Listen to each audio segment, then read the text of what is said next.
Many people have innate abilities that they were born with, such as the ability to have out-of-body experiences and psychic abilities.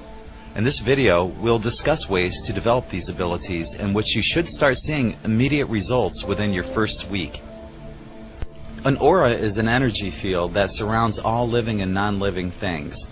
Everything is interconnected in our solar system. Each one of the cells in our bodies generates electricity.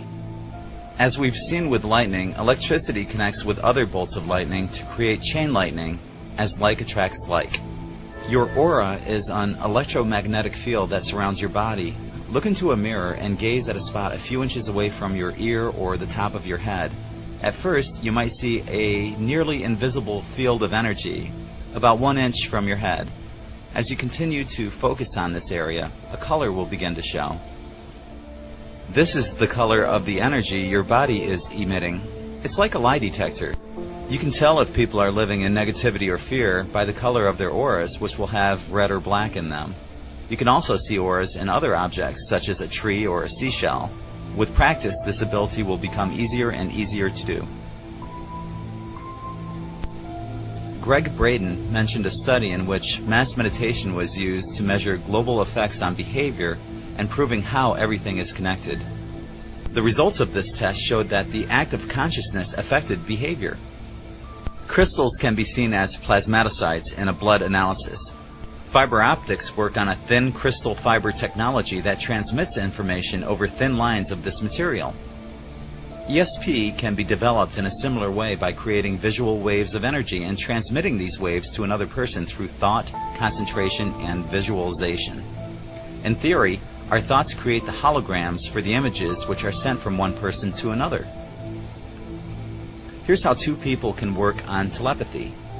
Find 5 pairs of small household items. Each person will sit back to back with one set of these items in front of them.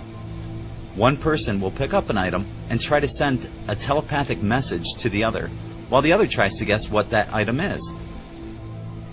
The person sending the telepathic message can experiment in different ways on telepathically sending the object, such as envisioning many of the same objects in a group or associating the object with your other senses.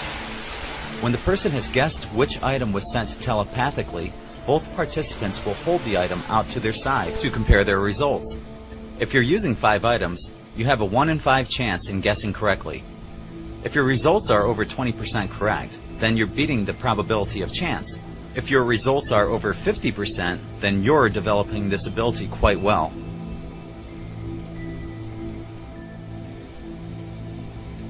Each of us has a projective and receptive hand. Our receptive hand is the opposite of the hand that we use the most. In other words, if you're right-handed, your receptive hand is your left hand. Every color has a vibration. Red vibrates higher than black, so in this experiment, we'll be using playing cards. Try to find a blue deck of cards, because a red deck might throw you off. As I mentioned, the color red vibrates at a higher frequency than black, so with your receptive hand, you'll be able to feel the color of the suit and how many there are of that particular suit. With practice, you'll eventually be able to guess the correct color and the number of hearts, clubs, spades, or diamonds with a much higher success rate versus chance. Here's what you do. Remove all of the face cards in a deck of playing cards, then shuffle the non-face cards. Lay one card face down. Place your receptive hand over the card and move it side to side and back and forth, trying to feel the presence of the heat in that hand. For example, a 10 of hearts will feel warmer than a 3 of hearts, because there are more red hearts and more color vibration.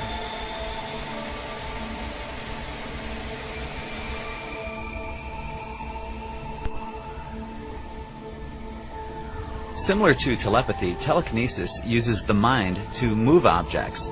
There's a plethora of information about this on YouTube, but I'll cover this briefly on this video. Telekinesis is very difficult to do and takes incredible concentration. When beginning to experiment with telekinesis, start out with small, lightweight objects. Expect to put a lot of time and effort before you begin to see results. Don't ever become frustrated if you don't receive immediate results. You have the ability to do so much more than what you've ever dreamed. Always try to push your perceived limits, and please remember, the only person who can hold you back is yourself.